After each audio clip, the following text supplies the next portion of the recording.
Let's talk about what nobody wants to talk about. Who here has ever failed? Who's here has failed miserably at something you wanted to achieve? When you failed, why did you fail? Didn't have enough time, didn't have the right technology, didn't have the money, didn't have the contacts, had the wrong people. The people said we had the wrong leader. Everything you people have told me, I didn't have the technology, I didn't have the right contacts, I didn't have the time, I didn't have money. Everything you've told me, I didn't have enough Supreme Court justices, those are resources. And so you're telling me I failed because I didn't have the resources. And I'm here to tell you what you already know. Resources are never the problem. It's a lack of resourcefulness is why you failed. Because the ultimate resources are emotional states. If you're creative enough, can you find the answer? Yes or no? If you're determined enough, can you find the breakthrough? Yes or no? If you're passionate and loving enough, can you get someone to help you? Yes or no? If there's no way that you're committed, can you find the money even if you don't have it? Yes or no? So I said creativity, decisiveness, passion, honesty, sincerity, love. These are the ultimate human resources. And when you engage these resources, you can get any other resource on earth. And I said, so you told me all the resources you're missing and you hypnotize yourself into believing that you don't have what you want because you don't have the resources, when the most successful people in history had no resources, but they were incredibly resourceful, so they got the resources. Resourcefulness is the ultimate resource. And if you don't have what you want, stop telling yourself the story because you don't have the money, you don't have the time. That's bullshit. It's because you haven't committed yourself where you would burn your boats. If you want to take the fucking island, burn your fucking boats, and you will take the island, because people, when they're going to either die or succeed, tend to succeed. But most of us give ourselves a way out, and that's why we don't have what we want. So if you and I really want to know what's going to take to get your dream and make it real, it's to stop all the things you told yourself that aren't. And I'm here to tell you what I said at the top of our discussion. 80% of success is psychology and 20% is mechanics. That's true of running your business, that's true of your intimate relationship, that's true of your body, that's true in your level of happiness. So you gotta know the 20% because that gives you the edge, right? Those strategies, but you gotta know the psychology. If you're in business right now, there's a few things. The chokehold on the growth of your business is you. It is not your people, it is the leader of this organization. The leader is the chokehold, and the chokehold comes in one of two forms. Your psychology, you think you've tried everything. You've tried everything but what fucking works. Or it's a skill that you're missing. Like you really are incredible at writing code, but you don't know shit about accounting and finance, and it's eating your business alive. Because I gotta tell you, 96% of all businesses in a 10-year period of time go under. Only 4% make it. By the way, make it doesn't mean that you succeed and have any money. It just means you're still standing. 4%. And by the way, after 10 years, you're set, right? There's no more challenges. If you got in a business and you're in it right now, I love you, I respect you as a brother or sister, and I know you're a crazy son of a bitch just like me. You have to be. Who gets in a sport where the longer you play, the more likely you die? You're a gladiator if you're in business. A gladiator goes out there and they know every time I go out, I can die, and the longer I stay in the game, the more likely I die, but every day they go out to win. That takes an incredible psychology. But in that psychology, we bump onto limits, and that's what you gotta shift. And if your psychology is solid, then you gotta say, where are the skills I'm missing? Because that's equally important. If you don't know how to market in the world we're in today, if you don't know the cutting edge of marketing, I'm only here today. I have the privilege to be with you here. I created a brand, and that's why I have the privilege to serve you. But that brand came because I realized early in my career, I can have the best ideas in the world, but they're gonna die on my lips unless I can market them, unless I can build a brand.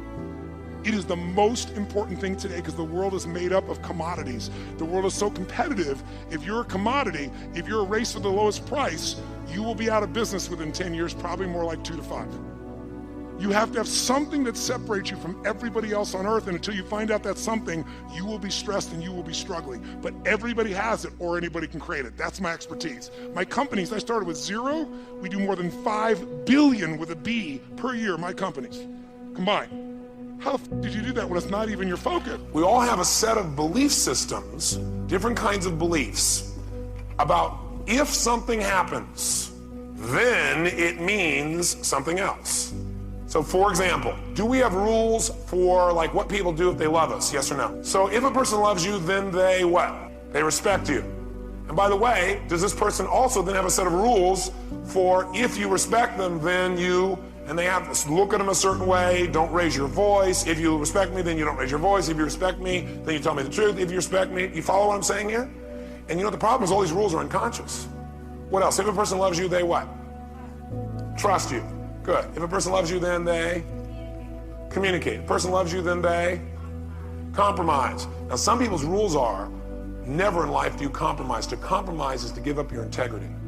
Some people's idea of integrity is if you compromise, then you have no integrity.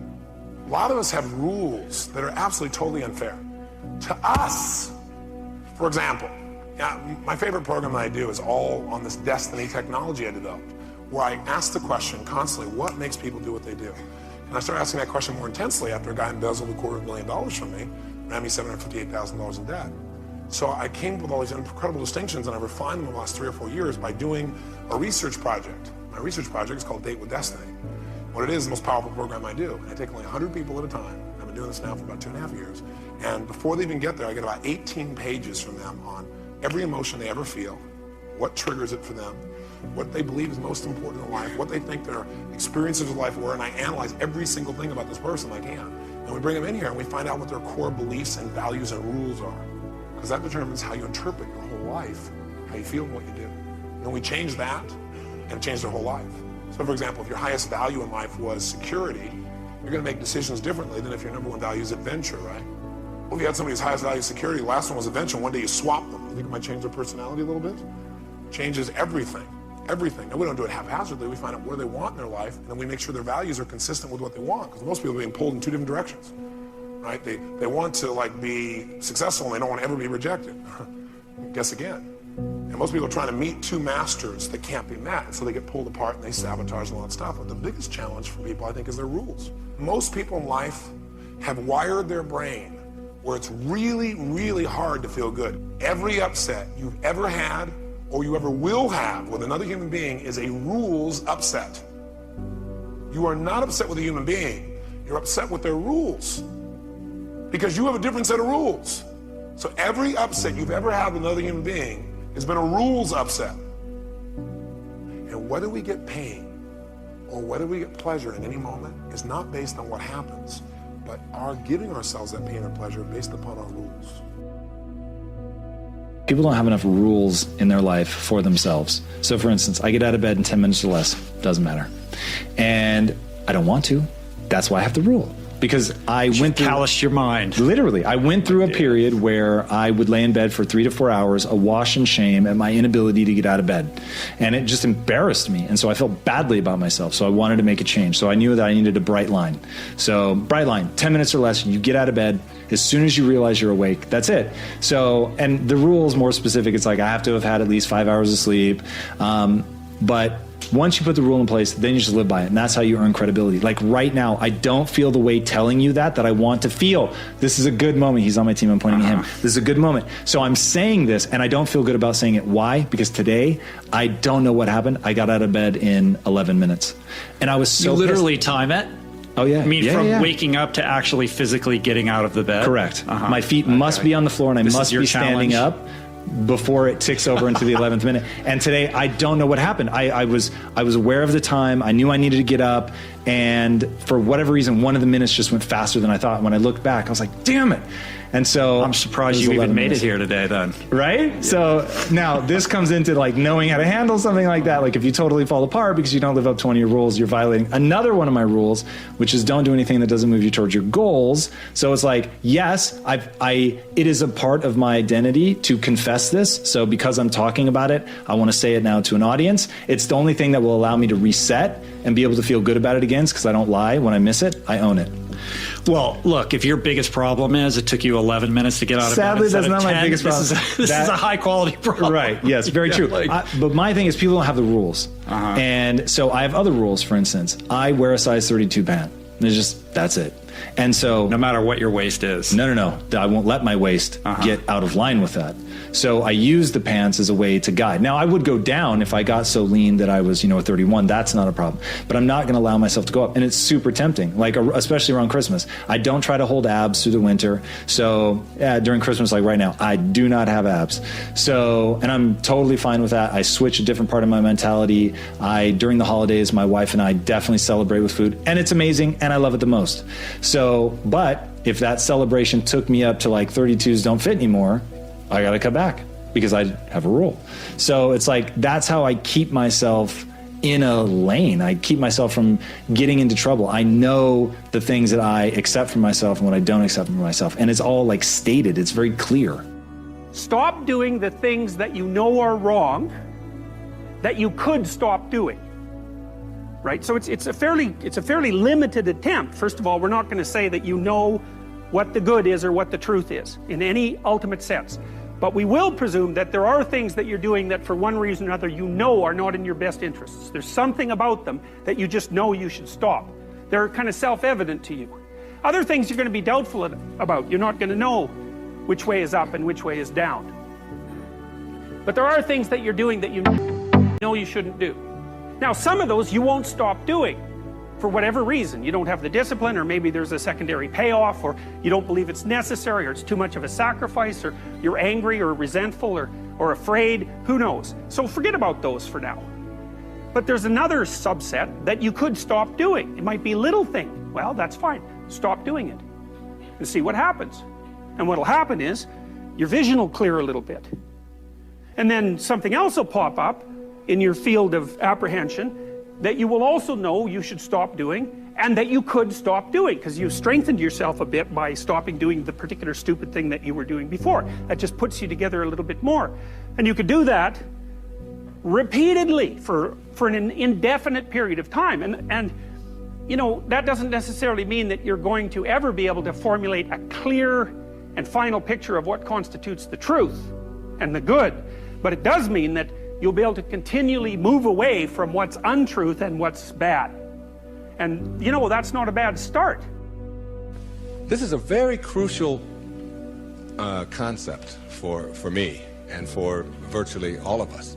It's this idea of taking your life in your own hands and being the kind of person that you choose to be, and understanding that everything that comes your way is an opportunity, is a blessing. And it wasn't until I learned how to celebrate virtually everything that came my way that I was able to transcend it. You see, everything that was given to us by God, whatever that is perfect. No one can deny the mountains are perfect, and the rivers are perfect, and the birds are perfect, and the hippopotamuses are perfect, and so on. This is just what was given to us. Everything else that you have on our planet, that we have on our planet, comes about as a result of thinking. Thought makes it so. All right? This microphone comes about as a result of thinking. Somebody imagines it. Somebody then tells somebody else about it, and it creates it. The dress that you're wearing, this shirt that I'm wearing, the shoes that you have, the stage, these cameras. Everything that you see that wasn't given to us was created by man as a result of the way that we think. So what gets inside of us as a cell comes about as a result of the way that we choose to think in our lives. Very important principle to understand, because once you get a hold of thinking, and that it creates everything that you have in your life, you can change and make it as absolutely perfect as you want it to be, because thought makes it so.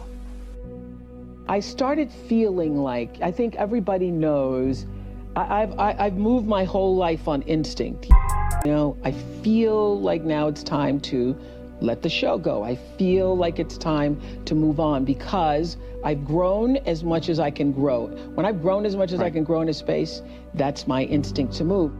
We have more power to influence our thoughts and our beliefs. And so there are a lot of tools and techniques out there that are resources. Like when I grew up, we didn't have we had no money, right? I had no education because I was very learning challenged. I didn't know anybody, right? So I feel like it's not, when people are, that's where they'll go though. When there's a stopgap between where they are and where they want to be, they'll say, oh, I don't have the money, or I don't have the education, or I don't have the intelligence, I don't have the network, or anything else like that.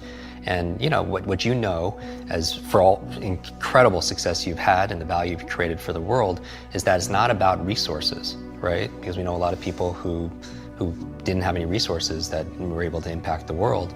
It's about our internal resources. And what I'm saying is optimizing our environment, optimizing our behaviors, our capabilities, our beliefs and our values, and our identity, right? At the highest level, our identity, because you can't just change your belief or your values or your behavior even if you don't believe you're that kind of person. That's why I kind of always go to the superhero mythos, because I want people to claim that identity. I call it the superhero you, that version of ourselves, that we're not waiting for Superman or Batman or Wonder Woman. It's like, you are Wonder Woman, you are Batman, you are Superman. It's just we have to commit ourselves to be able to unleashing